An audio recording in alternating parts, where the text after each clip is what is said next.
Então, acho que tem uma questão interessante que se você olha o globo terrestre, a Terra é redonda, viu? É uma novidade que a gente precisa falar aqui. Tem que ver direito. Lembrar que... Então, quando você olha o Brasil está longe porque o eixo dinâmico do mundo sempre esteve lá no hemisfério norte, né? E nós estamos isolados aqui no continente, aqui no subcontinente, aqui da América do Sul. Mas teve um momento da história, esse que eu me referi anteriormente, que nós tínhamos uma presença, olha... anos 50, pega anos 50, Juscelino Kubitschek é presidente, o Brasil crescia em média de 7,5 ao ano durante o quinquênio dele, o Brasil vai ganhar pela primeira vez o Wimbledon com a Maria Esther Bueno, em 1960 ele ainda é o presidente, Éder Joffre é campeão mundial em Los Angeles de boxe, aí inaugura uma capital onde não tinha nenhuma cabana. Em 3 anos e meio você constrói uma cidade. E não é qualquer cidade. É uma cidade revolucionária, porque Brasília não tem referência nem urbanística, nem arquitetônica com nenhuma cidade da Europa do mundo ocidental. Você veja as colunas do Palácio da Alvorada, não tem as referências greco-romanas, como tem qualquer país da América ou da Europa. Aqui foi um outro mundo. Havia um otimismo tão grande que nós seríamos o país do terceiro milênio. Era o que se pensava à época. O cinema brasileiro foi o cinema novo, presença internacional, a música, a arquitetura, a literatura, nos esportes, o Brasil era moda. E onde a gente se perdeu? Aí, essa é a grande pergunta. Onde é que nós nos perdemos? Quando chega os anos 80, aquele modelo de crescimento durante a ditadura militar, o Brasil cresceu muito. Teve todos os horrores políticos, eu escrevi já sobre isso, tem um monte de coisa, mas tem o lado econômico, o Brasil nunca cresceu tanto como naquele período. Então, se você pega 1968, o pessoal fala que o milagre econômico é até 73, quando vem a primeira crise do petróleo. Mas é maior, é até 78. Então, de 68 a 78, o Brasil cresce a taxas altíssimas. E é aquele deslocamento campo-cidade, as cidades crescem também muito rápido, o país se industrializa. O Brasil foi, em 1980, era o maior parque industrial do hemisfério sul. A indústria representava 30% do PIB. Sabe quanto ela representa hoje? 9%. É uma loucura, né? Então, era um país... A gente retrocedeu. Retrocedeu, nós demos grandes saltos para trás. Aí nos perdemos com a crise da dívida externa em 82, porque o Brasil se endividou e parte da dívida do Brasil não era juro fixo, era juro móvel. No governo Carter, os Estados Unidos meteu o pé pelas mãos economicamente e a inflação foi de 2 dígitos, o que anual, o que para os padrões americanos é uma coisa altíssima. E a taxa de juros também subiu. Então, e aí teve 2 choques de petróleo, 73 e em 79, quando o preço do petróleo aumentou muito e o Brasil importava 2/3 do que consumia. Na época, a Petrobras só conseguia produzir 1/3. E então, o Brasil ficou... Bem, nós tivemos tentativa. Os postos de gasolina fechavam sábado e domingo, porque tinha de racionar, né? Aí queriam inventar um negócio chamado Simoneta, que era um papelzinho que a gente chegava e entregava. Teve todas aquelas tentativas de resolver o problema. Mas veio a crise, aí o Brasil não conseguiu pagar. Tanto que em 82, o México estourou e o Brasil era o maior devedor.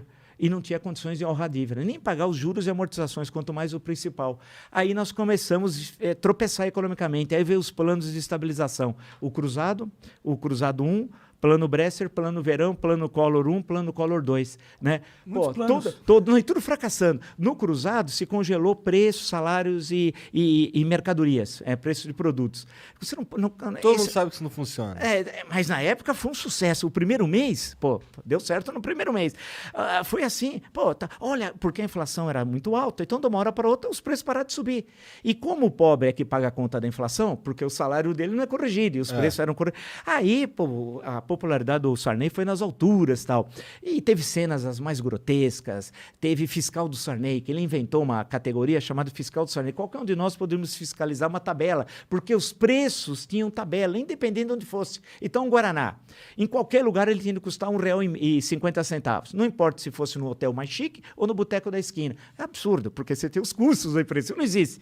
Mas aí foi um sucesso. Parece uma tática do Talibã, né? Não, era uma coisa de tentar, porque se queria resolver o problema da inflação. O que aconteceu? Não só não resolveu, como a inflação foi subindo. Nós chegamos a ter inflação de 1.700% ao ano. É que vocês não viram e muitos, os que viram, esqueceram. Nós chegamos na primeira quinzena de março de 1990 a ter 84% de inflação em 15 dias. Era aquela história que você precisava pedir 2 chopps, porque se você pedisse agora, meia hora depois estava mais caro. Porque 84% em uma quinzena é uma loucura. Eu lembro de um comercial da Casa e Vídeo, dizendo que poderia comprar a prazo e era apenas 50% de juros. Não, porque nós chegamos para a inflação, era uma loucura. Então, aí todos esses planos fracassaram e a inflação não parava de subir, a economia tropeçava, né? Mas mesmo assim as empresas funcionavam, o que mostra que o empreendedor brasileiro é nota 10. Porque você imaginou como é que você ia comprar do teu fornecedor, se a inflação a mensal muitas vezes era de 50%, você comprava aqui, mas na hora que você ia vender, já o preço já tinha subido. Então, você tinha dificuldades assim de controle de estoque, era uma coisa assim tenebrosa. Aí veio o governo Itamar Franco, que ninguém lembra, foi o melhor presidente dos últimos 50 anos do Brasil, o Itamar, durante 2 anos e meio, que ele era vice. Transição, inclusive. Período de transição, aí vem o Plano Real. Aí veio o Plano Real, que não tinha nada dessas maluquices de congelar isso. O Plano Collor não só congelou preço, mas congelou ativos financeiros. O que é o ativo? Conta corrente, poupança. Uhum. De uma hora para outra você não podia sacar nada. Você precisava pagar o salário dos funcionários da tua empresa. Não tem jeito, você não conseguia pagar. Foi uma loucura. E o que tinha de tão especial no Plano Real? Aí o Plano Real, aí que é uma grande sacada econômica, né? Porque basicamente não só, mas fundamentalmente o André Lara Rezende e o Pércio Arida e tal. Eles já estavam com essa proposta desde o ano da década anterior, chegaram até a publicar em livros e tal. O que eles vão fazer? O problema da inflação é a moeda perder valor. Você precisa confiar na moeda e a partir dali a economia começa a se manter relativamente estável. Aí o que eles fizeram? Fizeram a transição da antiga moeda para o cruzado. E em 2 meses teve a URV, havia uma unidade referencial de valores. E o Brasil fez esse país é fantástico, por isso que essas coisas de Bolsonaro, essa caterva, vai embora, tal. A gente tem de ver 94. Em 2 meses, você tinha uma tabela, né, em que você tinha a conversão de URV na nova moeda. E deu tudo certo, porque na padaria você tinha 2 moedas. No ônibus, 2 moedas. Nas grandes empresas negociando, tinha 2 moedas. Eu lembro que eu sempre observava o Aloysio Mercadante. Quando o Mercadante falou que ia dar errado, eu falei, vai dar certo. Porque é sempre o oposto. Tudo que o Mercadante fala é o contrário. Você precisa multiplicar por -1. Quando ele falou que em 94 ia dar tudo errado o Plano Real, eu falei, agora vai dar certo. Né? E aí deu certo. E foi uma coisa... Mas aí o Itamar Franco comprou... ninguém sabia se aquilo ia dar certo. O modelo teórico era muito bom. E deu certo. Tanto que o dólar começou a ser cotado. É bom lembrar que você comprava com 0,86 centavos de real $1. Era o contrário. Era assim. E conseguiu organizar a economia de uma tal forma e a moeda passou a ter valor, que nós não tínhamos, porque a gente não sabia. E aquilo foi uma coisa fantástica. Não tinha reeleição à época, a reeleição é em 1997, mas o Itamar Franco, que o Itamar tem aquele jeito, não era marqueteiro. O político precisa ser marqueteiro. Você não precisa só fazer bem e ser um bom presidente, você precisa mostrar que faz bem. Isso é essencial. É aquela história, não basta ser honesto, mas ele parecer honesto. É um negócio complicado. E o Itamar conseguiu, ele teve vários ministros da Fazenda, vale lembrar, né? O último foi o Ciro Gomes, que ficou como ministro da Fazenda, já no segundo semestre de 1994. Ele foi um bom ministro da Fazenda? Foi, porque naquele momento era a implantação do Plano Real e ele substituiu, houve um problema com o Rubens e Cooper. Aí ele substituiu, conseguiu segurar, porque ninguém estava acostumado aos preços não subir. Porque era uma coisa já inata. O sujeito recebia a coisa na loja, já pegava aquela maquininha, já né? Aí, estabilizou. E aí a inflação foi caindo, voltando a níveis aceitáveis, né? E aí isso garantiu que o Fernando Henrique fosse presidente da República. O Fernando Henrique deve levantar as mãos aos céus a 2 coisas. Um ao Plano Real e outra a coragem do Itamar Franco. Porque o Fernando Henrique era ministro das Relações Exteriores. Não era da Fazenda, quando veio o Plano Real, antes de vir, estava chegando o Plano Real. Aí o Itamar...